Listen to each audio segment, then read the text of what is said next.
बिस्मिल्लाहिर्रहमानिर्रहीम। अस्सलामुअलैकुम। ईटा टेस्ट 2018 को हमने सॉल्व किया है एक्सप्लेनेशन एंड ट्रिक के साथ। तो सबसे पहला एमसीक्यू जो हमारे पास है, which one can form more acidic oxide. तो हमें पता है कि लेफ़्ट टू राइट हमारे पास एसिडिटी बढ़ती है एलिमेंट्स की। तो हमारे पास इनमें से scandium, titanium, vanadium, chromium, manganese, तो हमारे ये पास ये डी ब्लॉक्स के एलिमेंट्स हैं। तो सबसे राइट में जो हमारे पास है मैंगनीज है, तो इनकी एसिडिटी सबसे ज़्यादा होती है, इनके ऑक्साइड की एसिडिटी क्या होती है, सबसे ज़्यादा होती है। तो ये हमारे पास आंसर है। इसके बाद दूसरा एमसीक्यू है, the bond angle in H2S hydrogen sulphide is less than H2O, it is due to, इनकी जो बॉन्ड एंगल होगी वो क्यों कम होगी। Small size of oxygen atom, greater electronegativity of oxygen atom, oxygen contain 2 lone pairs of electrons. तो ये तीनों जो है वो सही है। स्मॉल साइज है ऑक्सीजन एटम की, तो फिर अगर इनकी साइज स्मॉल है तो जो हाइड्रोजन इनके साथ अटैच होते हैं वो दोनों फिर एक दूसरे को मतलब रिपल्शन की वजह से फिर एक दूसरे के साथ क्या हो जाएंगे, एक दूसरे से दूर हो जाएंगे, क्योंकि वो करीब होंगे ना आपस में। Greater electronegativity of hydrogen atom, ये भी सही है कि मीन्स ये हाइड्रोजन को खींचता है अपनी तरफ बहुत ज़्यादा, तो मीन हाइड्रोजन इसके करीब होंगे। फिर करीब होने से उसकी आपस में जो रिपल्शन है वो ज़्यादा होगी, तो उसका जो एंगल है वो ज़्यादा होगा। नेक्स्ट जो है ऑक्सीजन कंटेंट 2 लोन पेयर, तो यही 2 लोन पेयर हमारे पास सल्फर के पास भी है, लेकिन उसमें फिर ये होता है ना कि लोन पेयर ऑफ ऑक्सीजन ये बहुत करीब पड़ते हैं हाइड्रोजन के, मींस उनका भी एक असर होता है, लेकिन जो हाइड्रोजन का जो अपना हाइड्रोजन के अपने दरमियान जो रिपल्शन है वो उसकी वजह से फिर उसका वो जो एंगल है वो बढ़ जाता है। तो ऑल ऑफ द अबव इसका क्या है, लेकिन ये थर्ड वन जो है ये इसका रीज़न नहीं है वैसे, ये दोनों क्योंकि ये लोन पेयर दोनों में होते हैं, और लोन पेयर की वजह से फिर वो एंगल कम होता है, वो ज़्यादा नहीं होता है। तो ऑल ऑफ द अबव ये इसका आंसर है। The number of gram atom in 3 gram hydrogen atoms is the same as the number of gram atoms in 48 gram of. तो ये हम देखेंगे ना, हमें पता है कि जो 1 मोल है उसमें एवोगाड्रो नंबर ऑफ पार्टिकल्स या एटम्स या मॉलिक्यूल्स होते हैं। तो हम इन सब को मोल्स में कन्वर्ट करेंगे, फिर इसको कंपेयर करेंगे। हम हाइड्रोजन अगर हम नाइट्रोजन को मोल में कन्वर्ट करें तो 48 तो हमारे पास दिया हुआ है, और 14 इसकी क्या है, इसकी एटॉमिक वेट है, तो 3.5 मोल आता है। कार्बन 48 मोल आता है, और कार्बन 4 मोल आता है, और ऑक्सीजन हमारे पास 3 मोल आता है। जो ऑक्सीजन मॉलिक्यूल अगर होगा वो फिर 1.5 मोल आएगा। तो इट मीन्स कि इसके मोल ज़्यादा हैं, तो अगर इसके मोल ज़्यादा है कार्बन के, तो इट मीन इसके पार्टिकल भी ज़्यादा होंगे, ठीक है, 4 multiplied by Avogadro number. Next MCQ हमारे पास जो है SiO2, silicon dioxide is the only oxide that reacts with, is we know that कि सिलिकॉन डाइऑक्साइड जो है हमारे पास वो एसिडिक ऑक्साइड है, ठीक है। उसकी जो हमें पता है ना, जो ऑक्साइड्स हैं, जो हमारे पास मेटल ऑक्साइड होते हैं वो होते हैं क्या, वो बेसिक ऑक्साइड होते हैं, और जो नॉन मेटल होते हैं वो एसिडिक होते हैं। जो मेटलाइड होते हैं वो एसिडिक बेसिक मतलब एम्फोटेरिक टाइप होते हैं। तो SiO2 हमारे पास जो एसिडिक ऑक्साइड है, तो ये बेस के साथ रिएक्ट करेगा। तो यहाँ पे बेस क्या है, एक स्ट्रॉन्ग बेस है। ये पोटाशियम हाइड्रोक्साइड जो है ये सोडियम हाइड्रोक्साइड से ज़्यादा वो होता है, स्ट्रॉन्ग होता है। तो मीन ये स्ट्रॉन्ग बेस है, तो इनके साथ रिएक्ट करेगा। Next MCQ, the cation that destroyed the electron cloud of nitrate ion more and facilitate it's decomposition इस। ये हमें पहले भी पढ़ा हुआ है कि अगर स्मॉल साइज होगी कैटायन की, तो वो जो आयन होगा एनायनिक, उनको वो डिस्टार्ट करेगा, फिर उसकी डिकम्पोजिशन आसान होगी। तो हम पीरियोडिक टेबल को आगे देखें ना, तो ये जो लिथियम है, ये लिथियम और ये बेरिलियम ये सेम पीरियड में आते हैं, ठीक है। तो ये क्या होगा, ये दोनों तो है ना, ये तो फिर सीजियम तो बहुत नीचे चला जाता है, उसकी चार्ज डेंसिटी वैसे कम होती है। लेकिन जो मैग्नीशियम है ना, ये बेरिलियम के नीचे है। चार्ज तो इस पे भी 2 है ना, शायद इसका भी कम है, लेकिन ये बेरिलियम के नीचे है। तो बेरिलियम के नीचे मीन इसमें एक शेल का इजाफा होगा, एक शेल ज़्यादा होगा तो इसका साइज़ ज़्यादा होगा। तो हम कंपेयर करेंगे लिथियम में और बेरिलियम में। तो बेरिलियम जो है लिथियम के राइट साइड पे है, मींस इसकी साइज़ और भी कम होगी, पी इस पे पॉजिटिव 2 है, तो चार्ज डेंसिटी बेरिलियम की ज़्यादा होगी। तो बेरिलियम फिर क्या करेगा, तो हमारे पास सबसे जो वो होगी, इसकी मेल्टिंग पॉइंट वगैरह कम होगी, वो बेरिलियम नाइट्रेट की होगी, क्योंकि उसको फिर डिकम्पोज करना बहुत आसान होगा। चार्ज डेंसिटी की वजह से वो पोलराइज कर जाएगा नाइट्रेट आयन को। Next, during the formation of addition polymerization which smaller molecule you think are eliminated. तो हमने पढ़ा हुआ है एडिशन पॉलीमराइजेशन में कोई भी चीज़ एलिमिनेट नहीं होती, लेकिन कंडेंसेशन पॉलीमराइजेशन में H2O या ऐसे मिथेनॉल एथेनॉल वगैरह एलिमिनेट होते हैं। तो नो वन इज एलिमिनेट, ये इसका आंसर है। Next, compound in which addition takes place through Markovnikov rule is. तो मार्कोनिकोफ रूल कहाँ पे अप्लाई होता है, वो एथीन के लिए अप्लाई होता है या स्टाइलिन वगैरह के लिए अप्लाई होती है, इथाइन के लिए, मीन अल्कीन के लिए अप्लाई होता है ना। लेकिन वो तब अप्लाई होते हैं जो जहाँ पे अनसिमेट्रिकल अल्कीन हो, मीन्स जो डबल बॉन्ड हो या ट्रिपल बॉन्ड हो, उसके दोनों साइड पे जो हाइड्रोजन हो वो सेम ना हो, उसका इन्वायरमेंट सेम ना हो। तो अब अगर हम यहाँ पे देखें सबसे पहले में, तो यहाँ पे एक हाइड्रोजन इसके साथ अटैच है, यहाँ पे भी एक हाइड्रोजन कार्बन के साथ अटैच है, तो ये सेम है। यहाँ पे ये वाला देखें, ये वाला देखें, तो ये ऊपर वाले के साथ सेम है ना, ये भी देखिए, ये देखें, तो मतलब ये आपस में सेम है। अब ये बॉन्ड फर्स्ट करें, आपने ये बॉन्ड देखो, ये बॉन्ड जो है ना, ये आपस में सेम है। तो मीन इसमें फिर ये हमें ये पता नहीं चलता कि हाइड्रोजन कहाँ पे ऐड होगी मार्कोनिकोफ रूल। फर्स्ट करें हम HCl या HBr वगैरह ऐड करना चाहें तो हाइड्रोजन कहाँ ऐड होगी, और जो क्लोराइड या ब्रोमाइड आयन है वो कहाँ ऐड होगा। तो हम ये फिर वो नहीं कर सकते। फिर इसमें हमारे पास 50-50 या समवट अराउंड इसके 60 या 40 ऐसे फिर वो हमारे पास परसेंटेज ऑफ वो कंपाउंड बनता है ना, हमारे पास एग्जैक्ट एक कंपाउंड नहीं आती। और जो यहाँ पे है, यहाँ पे फिर मार्कोनिकोफ रूल अप्लाई होता है, ठीक है, क्योंकि इस कार्बन के साथ ना ये CH3 ग्रुप अटैच है और इस कार्बन के साथ जस्ट H ग्रुप अटैच है। तो अकॉर्डिंग टू मार्कोनिकोफ रूल हमारे पास फिर H कहाँ पे ऐड होगा, वहाँ ऐड होगा जब वहाँ पहले से H ज़्यादा हो, तो यहाँ पे फिर H में ऐड होना है। तो मार्कोनिकोफ रूल ये B में जो है क्या हो जाता है, यहाँ पे अप्लाई हो सकता है। Whenever lead shows inert pair effect it always form, अगर inert pair effect वो फॉलो करेगा तो वो आयनिक बॉन्ड बनाएगा, क्योंकि इसके 2 बॉन्ड है, 2 इलेक्ट्रॉन फिर बॉन्डिंग में हिस्सा नहीं लेंगे। फिर इसके लिए इसे होता है कि वो अपने 2 इलेक्ट्रॉन किसी को दे दें। लेकिन अगर वैसे भी इसकी जो इनर पेयर इफेक्ट अगर वो शो करते हैं तो वो आयनिक बॉन्ड बनाता है, तो इसके +2 जो वो होते हैं कंपाउंड होते हैं वो ज़्यादा स्टेबल होते हैं as compare to +4। In the compound CO2 and H2 the hybridization in oxygen is respectively. तो हमारे पास हाइब्रिडाइजेशन क्या होगी, हम इसके जो लिव स्ट्रक्चर हैं उसको देख लेंगे। तो ऑक्सीजन एक कार्बन के साथ अटैच है और 2 उसके लोन पेयर होंगे। तो हमें पता है कि हमारे पास जो वो होती है hybridization lone pair plus bond pair. तो बॉन्डिंग पेयर एक है एक कार्बन के साथ, या lone pair plus number of atom attached.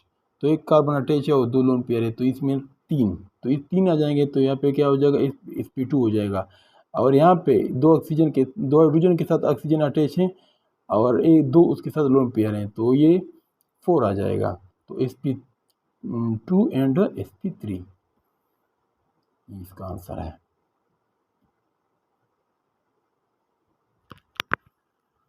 तो sp2 एंड sp3 इसका क्या हो गया, इसका आंसर हो गया। नेक्स्ट को देख लेते हैं। According to molecular orbital theory the number of molecular orbital in O2 are. ये हम ऐसे ही मालूम कर सकते हैं, ऑक्सीजन के पास हमारे पास कितने ऑर्बिटॉल है, इतने ही इसके पास मोलिकुलर ऑर्बिटॉल बनेंगे। फिर ये दो ऑक्सीजन हो जाते हैं ना, एक ऑक्सीजन के साथ कितने ऑर्बिटॉल है, एक तो 1s है, 2s और 2p3 2p4, तो मतलब तीन p के हो गए और एक 2s के हो गए, एक 1s, तो 5 है। एक ऑक्सीजन के पास 5 है और दूसरे ऑक्सीजन के पास भी 5 है, तो मीन्स इससे फिर 10 वो बढ़ जाएंगे, 5 + 5 ये 10 में हो जाएंगे। या ऐसे भी देख लेते हैं हम, मोलिकुलर ऑर्बिटल डायग्राम बना लेंगे, ठीक है। फिर उसमें देखेंगे 1s में एक सिग्मा बनता है, एक सिग्मा स्टार बनता है, ये 2 हो गए। फिर 2s में एक सिग्मा बनता है, एक सिग्मा स्टार बनता है, ये 4 हो गए। और फिर 2p में दोनों साइड से एक हो जाएगा। तो इनमें से तीन है ना, तो ये तीन एक साइड से आएंगे, तीन इनमें से स्टार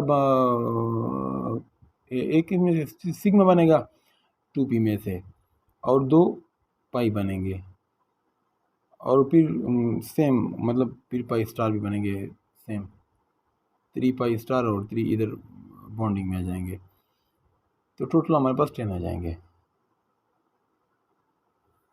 तो ये इसका आंसर है। Species with dipole moment equal to 0। Dipole moment अगर हमारे पास कोई सिमेट्रिकल शेप है, सिमेट्रिकल शेप का ये मतलब होता है ना सिमेट्री का, कि उनको दो इक्वल हाल्स में डिवाइड किया जा सकता है। फिर हम डिफ्रेंशिएट नहीं कर सकते आपस में, दो हाल बिल्कुल एक जैसे होते हैं, या ये कहें कि मिरर इमेज होते हैं आपस में, तो फिर उसकी सिमेट्रिकल शेप बोलते हैं, ठीक है। तो ये जो है ये ट्राइगोनल प्लेनर है, ट्राइगोनल प्लेनर ज्योमेट्री हमारे पास सिमेट्री होती है उसमें। तो फिर ये क्या होगा, इसकी जो डायपोल मोमेंट है वो आपस में कैंसिल कर जाते हैं। यहाँ पे टेट्राहेड्रल या टेट्राहेड्रल ज्योमेट्रिकल शेप है, जो इसकी एज वी नो दैट इसकी जो डायपोल मोमेंट है वो 0 होती है। 1,4 डाइब्रोमोबेंजीन है, ये 1 और 4 पोजीशन आपस में अपोजिट होते हैं, तो इसकी जो डायपोल मोमेंट है आपस में कैंसिल कर जाती है, तो it mean all of the above correct है हमारे पास। Next, aqueous potassium hydroxide causes SN reaction in alkyl halide. On which of the following alkyl halide potassium hydroxide aqueous would like to attack easily? अब जो इसमें है ना, हम देखते हैं कि इसमें जो अल्काइल है, अल्काइल और जो हेलाइड है आपस में बॉन्ड कौन सा स्ट्रांग है, जो बॉन्ड स्ट्रांग होगा उसको फिर वो करना, तोड़ना या फिर उसको डिकम्पोज करना मुश्किल होता है। एक तो ये बात होती है, दूसरी बात होगी बॉन्ड स्ट्रांग होगा फिर वो अच्छा लिविंग ग्रुप नहीं होगा।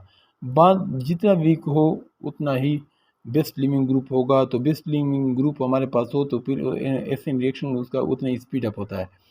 तो हमारे पास लिविंग ग्रुप इनमें सबसे अच्छा जो है वो आई है, आयोडाइड आयन है, क्योंकि इसका जो अल्काइल ग्रुप के साथ जो बॉन्ड होता है वो स्ट्रांग नहीं होता, बाकी का as compare to iodide strong होता है। तो ये बेस्ट न्यूक्लियोफाइल है आयोडाइड आयन। जब ये बेस्ट लिविंग ग्रुप है, जब ये लिविंग ग्रुप इसका मतलब जल्दी लिव हो जाता है, तो OH का फिर यहाँ पे अटैक करना आसान हो जाता है, ठीक है। तो इसका आंसर है। नेक्स्ट को हम देखें, these reaction are given. Sulphuric acid के साथ HF का, HBr का और HI का रिएक्शन किया गया है। The strongest reducing agent in these reaction, हमारे पास स्ट्रॉन्गेस्ट रिड्यूसिंग एजेंट क्या होगा, जो हमारे पास एसिड होते हैं वो ऑक्सीडाइजिंग एजेंट होते हैं। हम ये भी कह सकते हैं, हमारे पास सल्फ्यूरिक एसिड तो सेम है ना, तो हम ये कह सकते हैं कि इनमें से सबसे आसान या इजीली कौन सा ऑक्सीडाइज होगा, क्योंकि जो एसिड हमारे पास वो ऑक्सीडाइजिंग एजेंट होते हैं।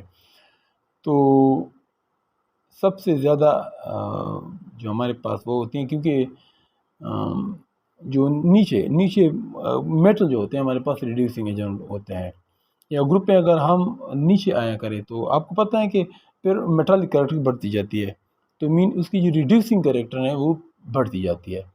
तो हमारे पास ऊपर से नीचे आने में ग्रुप में जो रिड्यूसिंग प्रॉपर्टी है या रिड्यूसिंग एजेंट प्रॉपर्टी है वो बढ़ती जाती है। तो हमारे पास सबसे अच्छा रिड्यूसिंग एजेंट हमारे पास क्या होगा इसमें, वो HI होगा।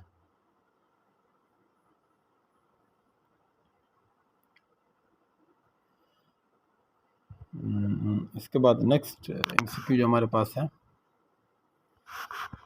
The unknown gas diffuse. ये MCQ वैसे बार बार रिपीट होती है हर टेस्ट में, जो गैसेस की जो MCQ है, numerical problem. An unknown gas diffuses 5 times slower than that of H2. The molecular mass of the unknown gas is. तो ये हम कैसे मालूम करेंगे? फर्स्ट करें हमारे पास ये मैंने थोड़ा मैथमेटिकली हल किया हुआ है।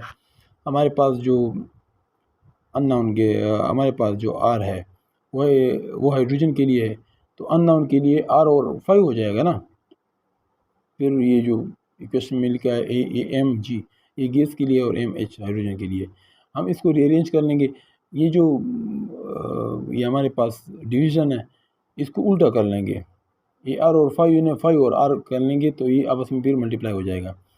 मतलब साइन हम चेंज कर लेते हैं ना, तो ये इसको चेंज कर लेते हैं, तो ये R और R आपस में कट जाएंगे तो 5 आ गया।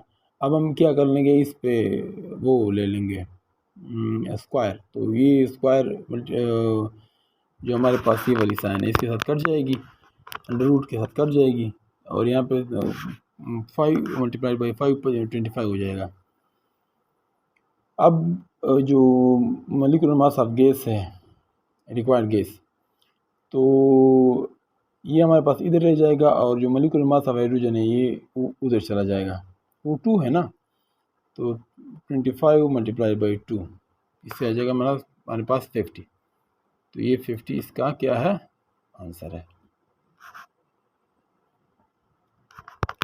Hydrogen bonding in HF is stronger than H2O and NH3. The highest boiling point among the three is of.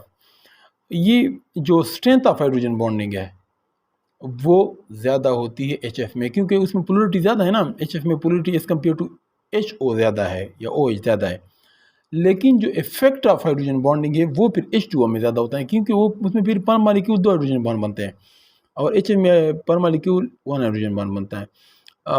या इवन हम ये भी कह सकते हैं कि 3 हाइड्रोजन बॉन्ड बनते हैं, क्योंकि ऑक्सीजन के साथ भी वो हाइड्रोजन बॉन्ड हो सकता है ना, एक तो H के साथ हो सकता है, ऑक्सीजन के साथ भी हो सकता है।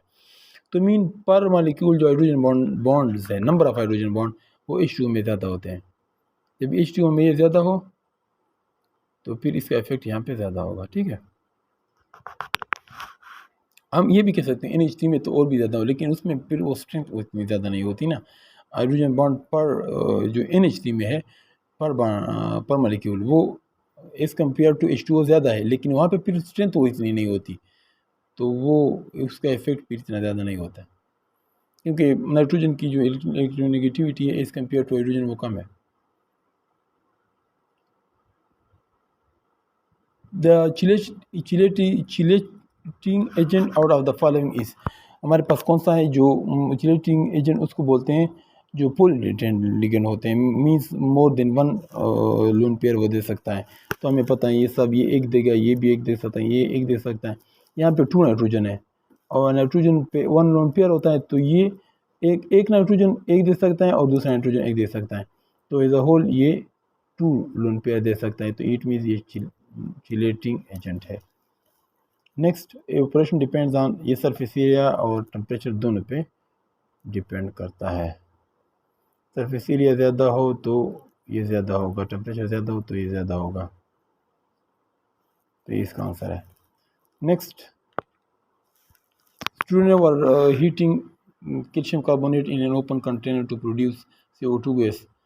कैल्शियम कार्बोनेट इससे बनेगा calcium oxide solid plus CO2 gas. If you increase pressure on the system, इस पर प्रेशर का कोई इफेक्ट नहीं होगा, क्योंकि इसका प्रेशर के साथ कोई रिलेशनशिप नहीं है, और ये तो ये रिवर्सिबल नहीं है।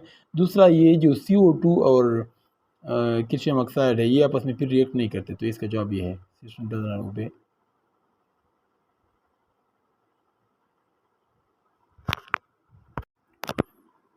तो system does not obey the equilibrium rule, क्योंकि यहाँ पे इक्विलिब्रियम वहाँ होती हैं जहाँ पे रिवर्सिबल रिएक्शन होती है, ये रिएक्शन रिवर्सिबल है भी नहीं।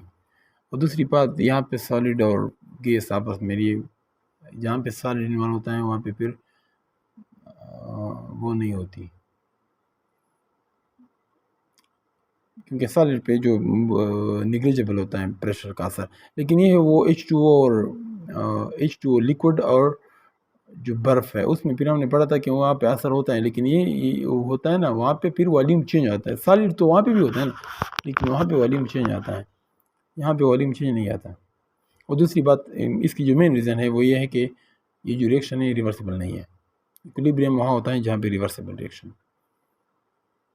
The oxidation state of platinum in, ये कम्प्लेक्स कंपाउंड है तो इसमें ऑक्सीडेशन स्टेट ऑफ प्लैटिनियम देख लेते हैं। जो नाइट्राइट आयन है हमारे पास, इस पे -1 होता है, ठीक है, -1 इसका हो गया। क्लोराइड आयन, इसका एक -1 हो गया, -2 हो गया, और फिर सल्फेट आयन का -4, सॉरी -2 इसका हो गया, तो टोटल -4 हो गया। NH3 पे कोई वो नहीं होता, चार्ज नहीं होता, तो इसका प्लैटिनम ये -4 है, तो एज अ होल तो ये वो है न्यूट्रल है ना, इस पर कोई चार्ज नहीं है, तो मीन +4 इसको फिर कैंसिल करेगा। तो ये प्लैटिनम पे क्या होगा, इस पे की ऑक्सीडेशन स्टेट होगी प्लैटिनम 4 ऑक्सीडेशन स्टेट होगी इसकी।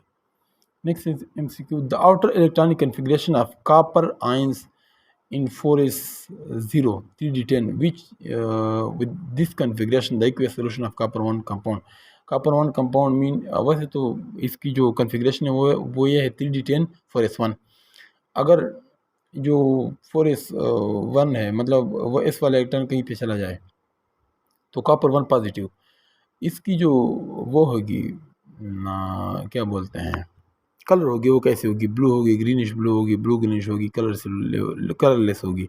तो ये कलरलेस होगी क्यों, क्योंकि इसके जो हमारे पास डी वो है वो कंप्लीट है, डी ऑर्बिटल। जब डी ऑर्बिटल कंप्लीट होगा, कंप्लीटली फिट होगा या एम्प्टी होगा, फिर इसमें इलेक्ट्रॉन नहीं होते, फिर इसमें डी ट्रांजिशन नहीं होती। जो हमारे पास कलर्स है डी ब्लॉक एलिमेंट्स की, वो डी ट्रांजिशन की वजह से होती है। अब इसमें अनपेयर इलेक्ट्रॉन नहीं होते, या वो एम्प्टी होता है या फील्ड होता है, तो कम्प्लीटली फील्ड होता है, तो फिर इसमें क्या होता है, फिर डी ट्रांजिशन पॉसिबल नहीं होती।